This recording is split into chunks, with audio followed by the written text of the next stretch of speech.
Hello everybody, welcome back to a brand new video. Today I wanted to talk about the Avengers game. Now, I know this game has been in a rough spot in the past month, but it still does have a player base, myself included. Today I wanted to pitch a couple of ideas on how to fix the game in some other spots than just a classic fix the servers or fix the voice lines. While those are very important subjects to fixing a game like this, I want to go over fresh ideas for the game, something that could add something more fun to the silence of the game while people kick and scream about fighting Abomination for the 20th time. We get it, we need more villains. Without further ado, let's dive into some of the ideas I have that probably won't even be heard because nobody watches my channel, do they?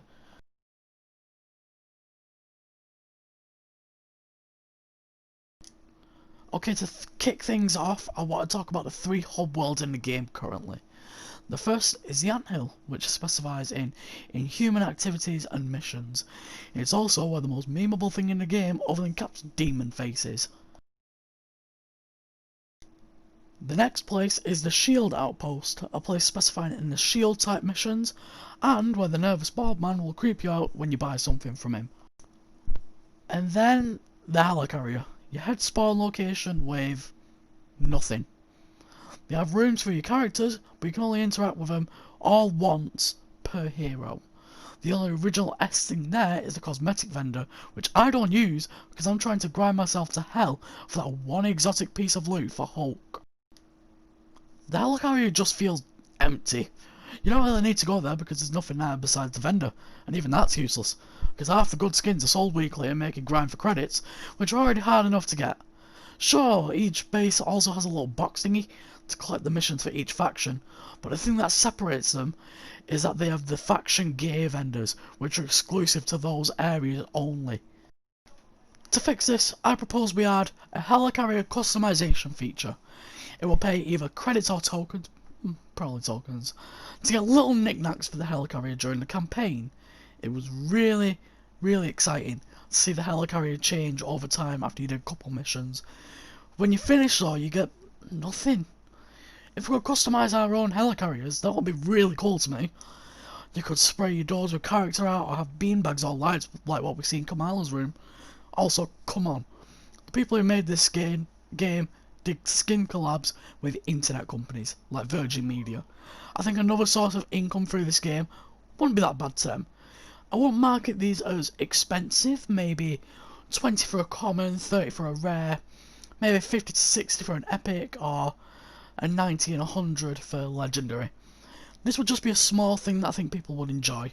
It'll give people an incentive to go to the Helicarrier, give people some customization, and Crystal Dynamics some more money in the pocket.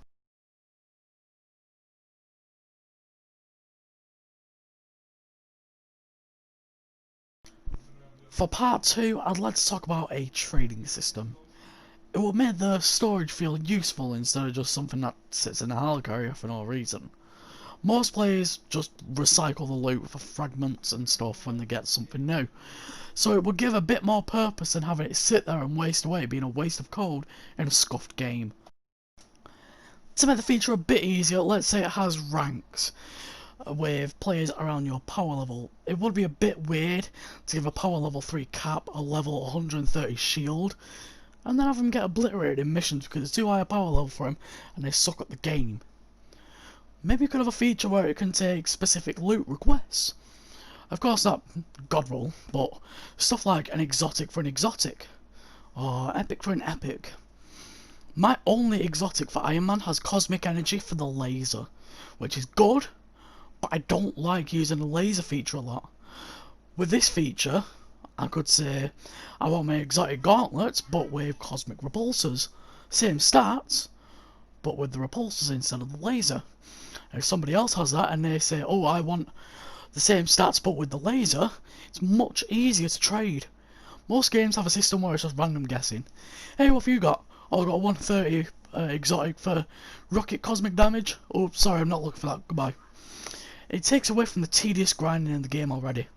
It makes you grind still, so you're playing, but you don't have to grind so much for that specific loot. This could also be more fun to play with friends. If you took that exotic gear piece from the EXO you killed, and your friend really needs that exotic gear for his Cap or Iron Man, or whatever, then you can trade it over so you haven't, you know, accidentally robbed your friend of his god roll piece of loot that you won't even use.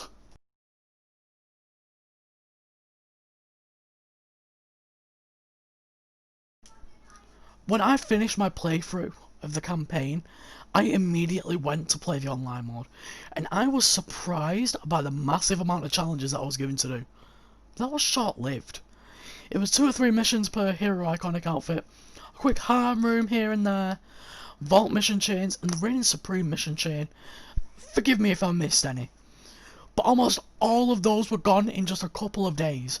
I do play games for long periods of time, but the amount of grind for some of them with power levels of heroes I never play being a problem, it was way too fast to get them done. To fix this, and to keep an incentive to play more, why not give some missions for skins or credits or gear like what they do with hives?